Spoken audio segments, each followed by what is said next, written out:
Good morning. I'm Steve Morgan. I'm a retired landscape architect, naturalist, and Chautauquan performer is Aldo Leopold. We're here to celebrate the centennial of the Gila Wilderness, which Aldo Leopold was very influential in making happen. The Gila Wilderness is our first national wilderness and actually first wilderness area in the world designated that way. This is part of a series called Starting Conversations that's sponsored by the New Mexico Humanities Council. So if we can begin, follow me inside.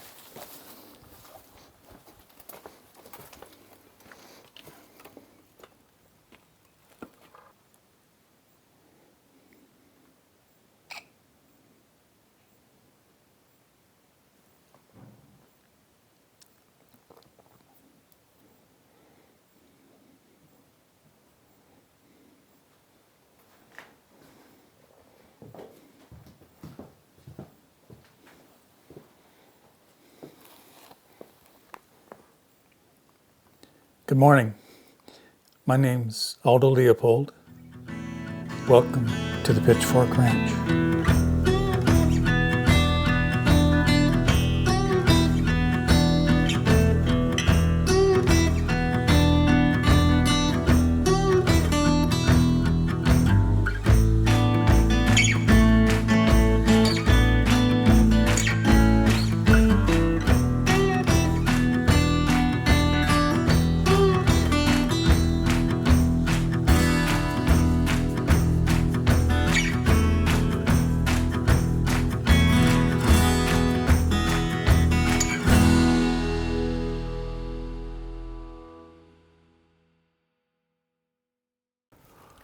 Hello, I'm Dan Shilling. I'm from Phoenix, Arizona, and I have been reading and studying and thinking a lot about our guest today, Aldo Leopold. And today we want to look at his land ethic from a philosophical point of view. You might not know, Aldo, that your books often show up, your writings, your essays, often show up in philosophy courses. Not just land management, or where you might think in conservation courses, but in philosophy courses. In fact, I might read a quote, if I could. You begin your essay, The Land Ethic, with an episode where Odysseus is coming back and he has the slave girls murdered. And you say, the ethical structure of that day covered wives, but had not yet extended to human chattel. What are you getting at there? And then how do you take that idea and extend it from human to human relations, to human to land relations? There was some respect between like men to men, but when women became part of the equation, or animals, or the land, the respect dropped off. And so I was trying to show that when you're looking at slave girls, they're humans and they need to be respected as well. But at that time period, that wasn't the way. We need to look at all life in that same way of respect. The way that we would want to be treated. It's a matter of looking at our situation and realizing that the way we're thinking about something is not the only way. We need to open up how we see something in a way that enables us to hear other points of view, to see how somebody else is doing something different from us, but may be valuable. It helps us grow.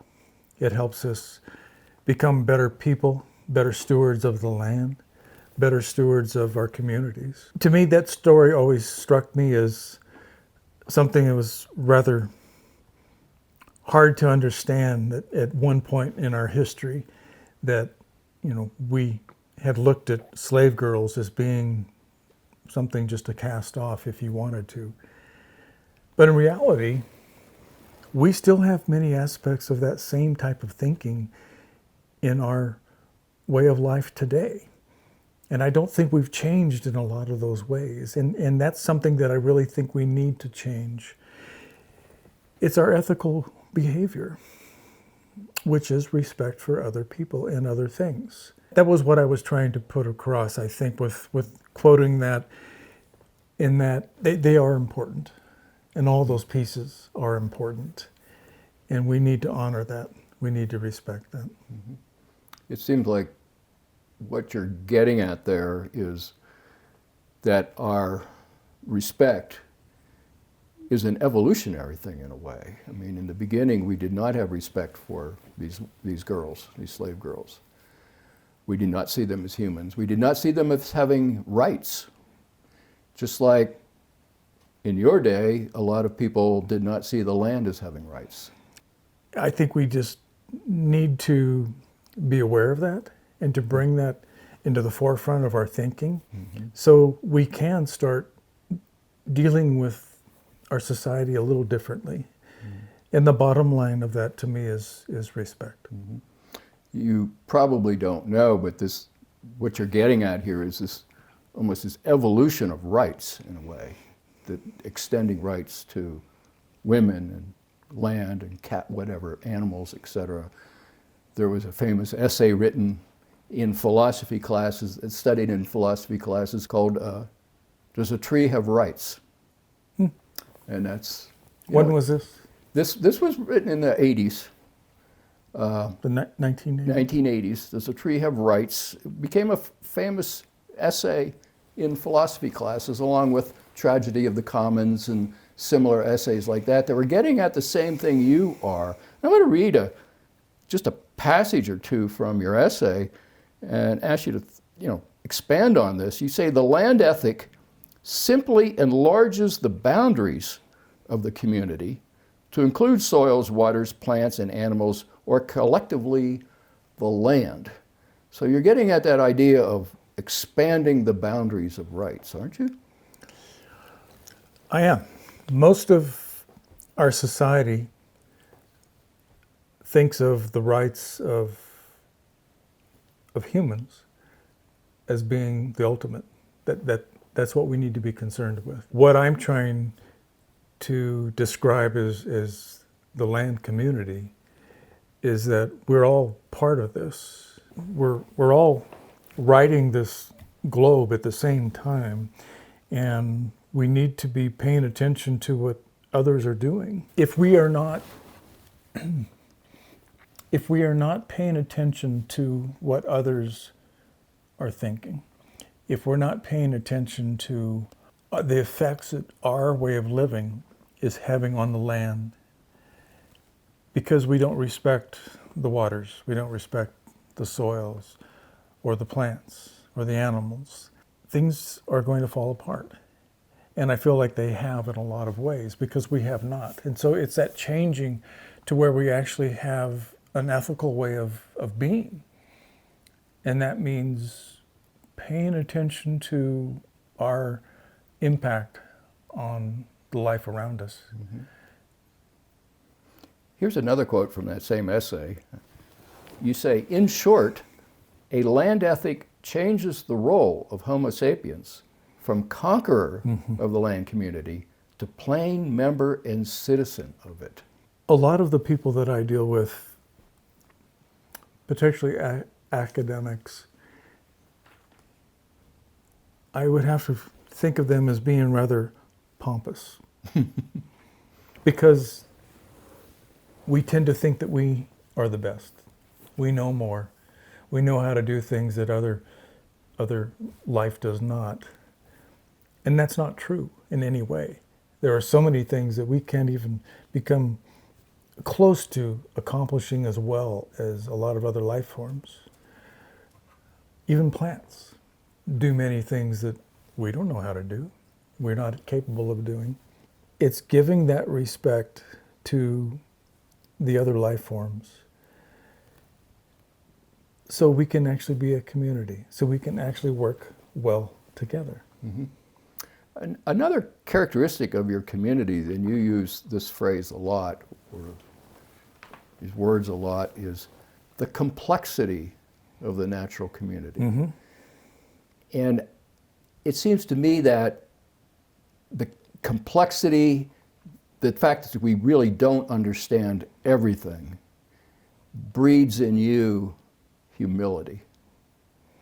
Am I off base there? Humility arrives when you allow yourself to say, I don't know everything. I don't have all the answers. Nobody does. But the more that we honor other people's opinions and the way of life in this community around us, I think we can grow and we can keep learning. And it's only through observing and putting those things that we begin to understand into practice that we can grow. You wrote an essay about a well-known mountain in Arizona called Escudilla. And you get at that idea at the end of this mountain, where you talk about the bears have been extinguished, etc. And you said here, we spoke harshly of the Spaniards who in their zeal for gold and converts had needlessly extinguished the native Indians. It did not occur to us that we too were the captains of an invasion too sure of our own righteousness. What an understanding. The fact that you could look back on this, you're writing this in the 30s, looking back at your time in the Southwest, and having this moment of personal clarity. I think looking at these things from your point of view, from where you are, you have had more time to mull this over. I'm in the moment, and I'm writing my observations of what I see. And I know with that statement, it was a realization in my own mind and with some of my own actions, like the way that I really spearheaded the predator control program, where we were trying to eradicate the predators. I realized that we were having tremendous impacts. Our ranchers, with the overgrazing and what we've done to the lands in a short amount of time, our farming practices, how we've degraded the land in such a short amount of time, we have had tremendous impacts, negative impacts on our land. And I think it's time for us to acknowledge that. You're one of the first voices I see in terms of conservation literature that really talks about the need for a philosophical perspective. The idea that we should bring philosophy to bear on our relationship with the land was, at the time, a new understanding. I mean, other cultures, as we've talked about before, probably did that, not from a philosophical academic point of view. But when you say that we need to bring philosophical rigor, philosophical perspectives and understanding to our relationship to the land, what are you really getting at there? And are there actual philosophers that you would consider? You might not know today, Aldo, that there's actually a discipline called environmental philosophy, of which you're one of the founding voices of that. But in your day, were you actually reading philosophy and saying, oh, this person has an idea that relates to land management? I have been an avid reader since I was very young. And I'm always open to things that I read. There have definitely been people that have influenced my thinking. And more than influence, I think, It's more of an awakening of them saying something that makes me stop and think about what they really said, the impacts of what they said. Do I agree with them? Do I see evidence of that around me? So those are moments that stop where we tend to be going and make us pause and then analyze it, actually look at it. And to me, that's the philosophy, is when you are thinking things through. You're not just taking somebody's word for something. You're not just accepting, well, we've always done that. You're actually looking at something and using as all of the facts that you have available to you and synthesizing those in a way that works, that makes sense. And that's not to say that that way of thinking doesn't change a few years down the road Right. as we learn more. But it's being conscious of what we know and honest and thinking about it in a way that becomes constructive, where we actually can make things better by our actions. That's the philosophical part of it to me, is being unable to assemble what we know and think about it in an honest way and move on from there. Well, as I said, you might be surprised to know that there are hardcore philosophers teaching at major universities today, That sounds like progress to me. teaching courses called, eco-environmentalism or eco-history and environmental ethics and environmental philosophy and, books written. And they're getting at, I think, the same thing that you were getting at, is like, who has a right to do what? What has a right to exist? Mm-hmm. And it seems to me that the land ethic is central to that conversation, because it is about the rights of nature and the fact that humans are just part of that chain or that cycle. They're not dominant. There's not a hierarchy with people at the top, right? Right. And We're just a member. we're just a member. Before I really started thinking that way, I feel like, we've spoken about human ethics. But when we start thinking about humans as being part of the community of the land, we need to expand that ethical thinking to include everything, not just us. The road to my thinking this way is not something that I've always lived with. It's something that rather goes back to what you were talking about with philosophy. It's looking at my life and the experiences that I've had and the things that I've learned and looking at them in a holistic way and being honest with myself, because I most definitely have done things in the past that I'm not proud of. I wish I would have done differently, but I did what I knew at the time. And I think an ethical way of living with a land ethic is being honest with your actions and your impacts that you have on everything around you. And that to me is basic. If we can all live with that kind of approach, which is honest and wanting the best for everything around us without imposing our way, I feel like that's an ethical behavior. Because one thing I feel strongly about is ethical behavior is doing the right thing when no one is watching.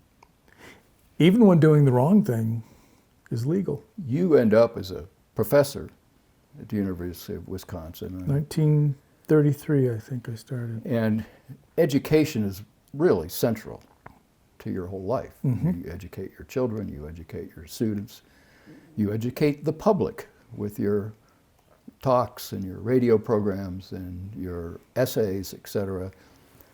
And you say that it's a challenge how do you instill the land ethic in people? You just can't tell them, you should think this way, right?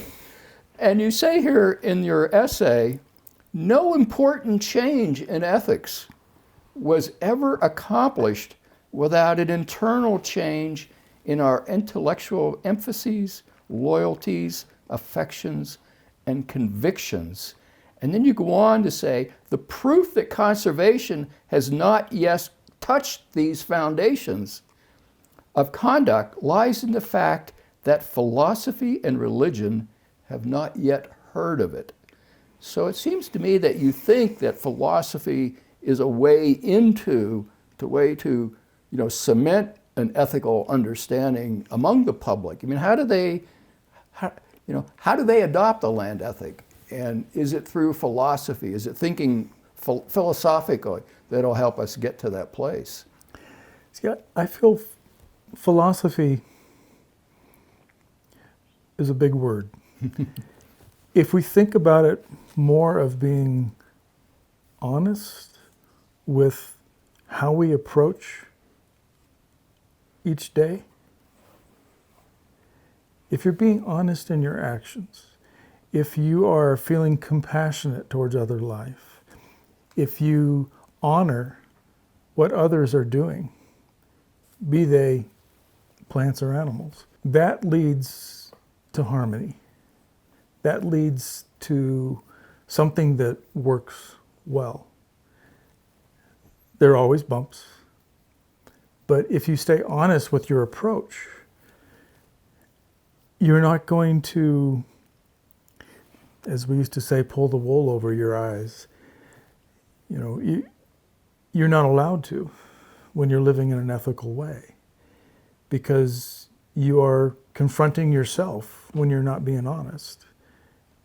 And you need to stop and think about those actions, correct them, and then move on. Mm-hmm. I read a Russian philosopher that I think you were exposed to, named Peter Ouspensky. I agreed with some of his thinking. I think where you and he are in most agreement is the idea that everything is some kind of a system. He was holistic in he his was work. holism is an important word for him, and I think for you too. It is, because that's the community. Right. It's all the parts. It's all the parts. It's not just individuals having influence on things. And that's why I feel so strongly about the community concept instead of, a commodity where we just take advantage of things. It's actually respecting all those pieces. When we're talking about those parts, I love this sentence that you wrote in The Land Ethic. When communities are trying to figure out their relationship to the land, are they the conquerors? Are they dominators? Mm-hmm. Are they part of the land? You say that the sort of the commodification of nature assumes, falsely I think, that the economic parts of the biotic clock will function without the uneconomic parts. What a great phrase there. Could you just expand on that a little bit? You talk a lot about how in nature, not all of nature can be profitable, but doesn't it still have a right to be? Economics is based on resources. If you don't have that portion of nature in place, then there's nothing to gain economics from. So if you're not taking care of this, if this is not healthy, then the economic portion of it that results from that you can pull from that, is not going to be good. Mm-hmm. So you have to take care of the basic portion first. Right. Yeah, the way you say that here is that a system of conservation based solely on economic self-interest is hopelessly one-sided. It's not even, I don't think it's even possible, because without the first, you can't have the second. Mm-hmm. So tell me, in your time frame, where are you now? Where have we, how have we evolved? Is the land ethic is that thinking, is that being implied? Is it becoming more common? Well, it's certainly common and it's certainly understood, and the idea that, you know, a tree has rights is still not something that most people would probably agree with. But the idea that we should have the conversation about should trees have rights is very much, you know, part of certainly our academic, you know. That's good to hear. That's progress. It is. I mean, I teach a class on philosophy of, you know, land management, and hardcore philosophers today, Aldo, are writing a lot about our relationship to nature, our relationship to animals, our relationship to critters, you know, our responsibility to what you call, you know, the community, you know, what is our role in it? And it's probably, it might be a surprise for you to find out that, you know, you're the springboard for a lot of that conversation. The idea that you even mention philosophy and that you say over and over again, where is the philosophical perspective in land management? You know, it can't be just an economic, it can't be just self-interest, that we need this broader, holistic perspective on the way we are with land. You must consider all the parts. Yes, yeah. Because even if we don't understand how certain things work, Mm-hmm. if you're not acknowledging the value of all those parts, something's going to fall apart. And where we are today, as you said, with most land management agencies and bureaus and academic programs, all recognize something like the land ethic. They may not call it that, but the idea that it's a complex system, so complex that we don't really understand how it works. So why go in and monkey with it? Because we might take out the wrong thing. That's good to hear. One question I'm wondering, I saw a lot of what I would call boundaries amongst the agencies, amongst the universities. We tend to compartmentalize what we know, what we think, and hence we cut off communication. If we drop those boundaries, then we actually have an opportunity to learn from everybody. Has that improved in any way? I think so. I think there's an understanding that there's a lot of silo thinking, that we're in our silos, and that that now the environmentalists maybe aren't talking to the philosophers, aren't talking to the literature people, aren't talking to the social people, aren't talking to the native people, and that we understand now that we need to break down those boundaries and those barriers, and that silo thinking just gets us out of the silo. I mean, you know, just builds up the silo more, doesn't Right. you know, connect us to other parts of the community. So I think there's an understanding of that, certainly in courses where we teach environmental philosophy, environmental ethics, et cetera. I think it's all about trying to break down those boundaries so that we're studying the history, we're studying the philosophy, we're studying the ethics, we're studying literature, you know, novels. There are novels that talk about you, and novelists who get their inspiration, you know, from you. So we could come at this land question through a whole lot of perspectives, you know, a whole lot of points of view, a whole lot of entries into the conversation. But the challenge, and I think you were onto this, is the challenge is how do you deal with all those questions together? How do you get out of your land management silo? You know, to think about maybe native cultures, or to think about what philosophers are saying, or you read a book and you quote something from Sinclair Lewis. I'd like to comment on something you said just a little bit earlier that I find a little bit bothersome, in that if people are writing about me and what I thought, then they're deriving that from my words. But my words have changed over the years. I guess I would suggest that people need to really learn the lessons, but really apply them to themselves and how they think about these things. Because, you know, I didn't have a chance to tell everything I know. And I was still learning. My journey ended too soon. I was still exploring so many different things that fascinated me. And I hope that those avenues have been picked up, that other people are pursuing those, because there's so much improvement that we need to embrace by being part of the community. And we're just members.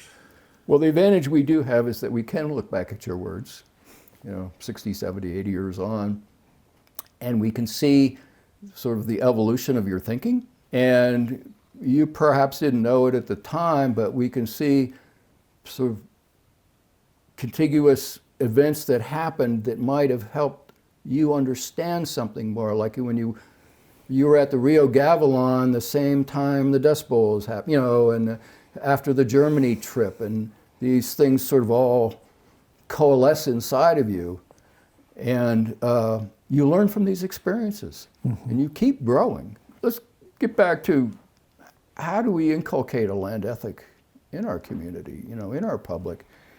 And you're very much about education, and you say perhaps the most serious obstacle impeding the evolution of a land ethic is the fact that our educational and economic system is headed away from, rather than toward, an intense consciousness of land. And we still wrestle with that today. And that's the commodity portion of it, where we still are driven by the economic, instead of looking at the ethical and the aesthetical portion. We need to look at all three. Yes. And you continue in that same vein and say, much higher education seems deliberately to avoid ecological concepts. If you don't question your behavior and your way of thinking, then you're never wrong. And then you end your famous essay saying, quit thinking about decent land use as solely an economic problem. And a thing is right when it tends to preserve the integrity, stability, and beauty of the biotic community. It is wrong when it tends otherwise. What a great statement. That to me was one of the most, when I wrote that, I felt that was pretty much the essence of what I've been trying to arrive at. If we can think in that way, we would have few problems. And ethics, as I understand it, is about right and wrong. And that's exactly what you say here, that thing is right when it preserves the integrity of the biotic community, and it's wrong when it doesn't.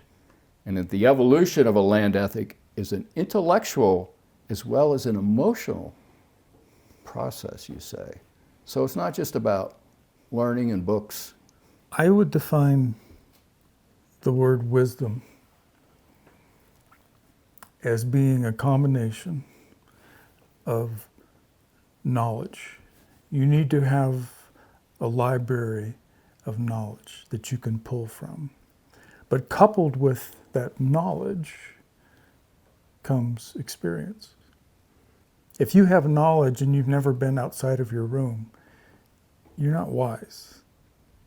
You're knowledgeable, but you're not wise.